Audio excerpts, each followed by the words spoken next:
Hi, my name's Matt McLaughlin. I'm the lead organiser for bargaining campaigns at Unison Scotland. I'm also the staff side secretary at STAC, and thanks for joining me today as we have a look at the Band 5 nursing review across NHS Scotland. Bit of background, as part of the 2023-24 pay deal, it was identified that many Band 5 nurses were being asked to work above their grade. Scottish Government officials absolutely, and the employer absolutely accepted that where that was happening, people should be paid properly. And so we devised a process to look at the Band 5 nurse grading level.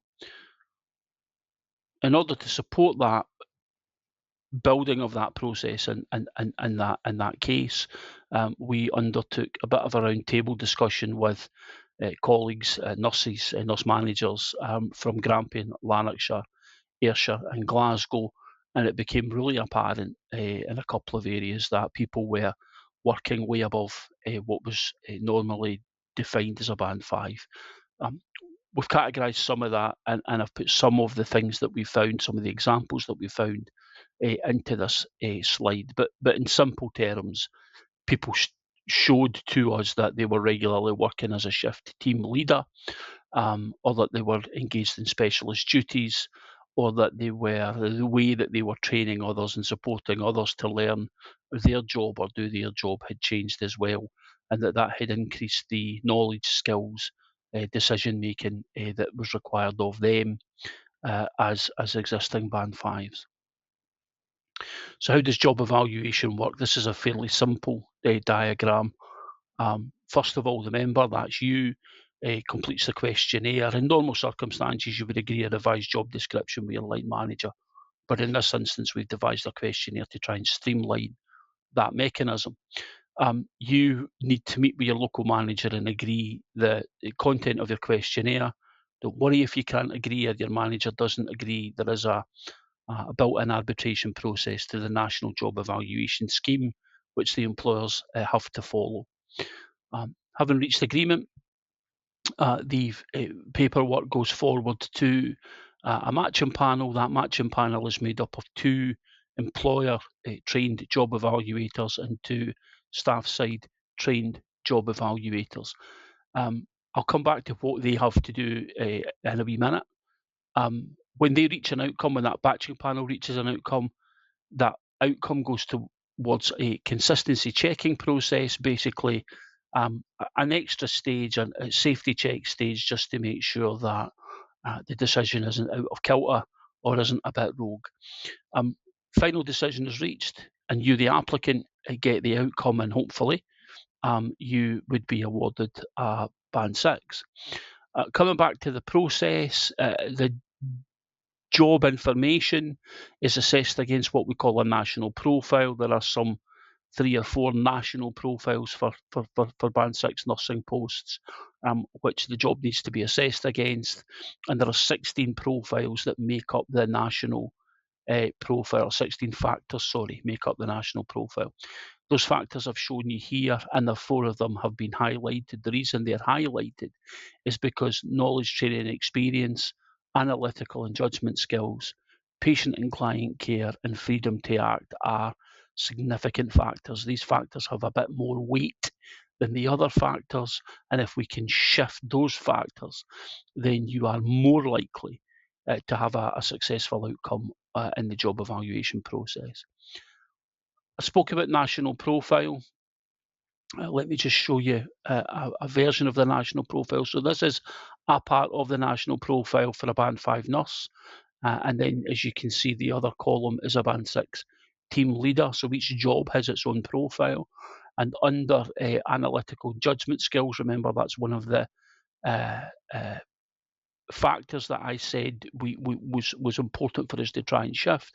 You can see how it describes the difference between a Band 6 and a Band 5. So basically, in short, Band 6s are making more complex judgments, using more complex, higher level analytical skills, and that's why a Band 6 would be a Band 6 and a Band 5 is a Band 5. So as you go through the questionnaire, when you come to that part of the questionnaire, you've got to think about those complex decisions, for example.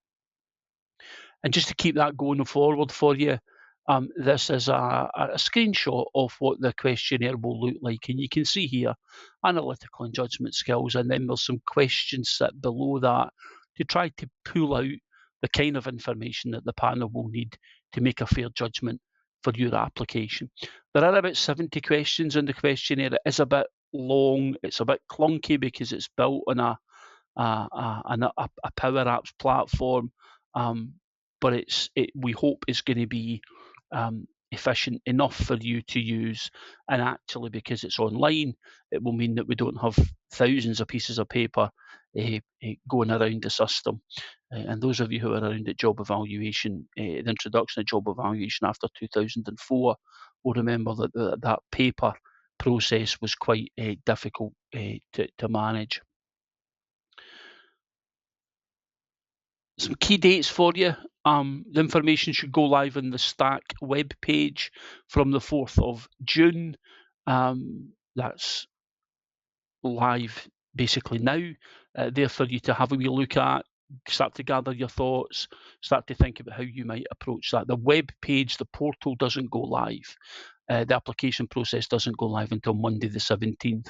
And so if you're logged into that now, before the 17th, there's a very polite message that says it's not live. But it will go live on the 17th, and you can start to populate it then. I should say you will need your email address, your NHS email address, and your NHS logins to get into that application process, that portal. I would test that now if you're at home and you're able to do it from your own laptop or your own iPad or tablet or whatever. Give it a wee bash. Make sure that you can, for example, log in and get your payslip. If you can do that, you'll probably get into the web page. We're told you will get into the portal without any difficulty. But these are things maybe you can do now to test that out. No end date yet for the process, but I would say from the 17th of June, if you're minded to make an application, don't delay. On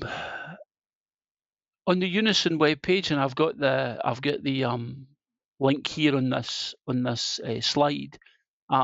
There's a whole pile of other information. There's a video, there's a question and answer, there's a guide for applicants, there's a newsletter, and there's also a paper copy of the questionnaire. I know I said we didn't want paper copies, but if you're anything like me, you will find it helpful to have a sheet of paper that you can scribble your thoughts and notes on, and that'll aid the process of completing the electronic questionnaire. And that sounds a bit silly, but unfortunately, some of us just like to work that way. So finally, what do you need to do? First of all, make sure your information's up to date, both with the employer and with the union. Check out the web page. Again, I've got the link at the bottom of this page. Make sure you can access the NHS systems from home. You will need your NHS email. You will need your NHS login. Talk to your IT team at work if that is not working for you. Use the template that I pointed you to earlier. I just think it'll be easier for people to do it that way. Speak to your NHS branch, your local Unison NHS branch if you need help, and keep your colleagues up to date. Share this video, share the link, and of course if people are no members of a union, encourage them to do so. Hope you found that helpful, and I look forward to speaking to you soon. Bye.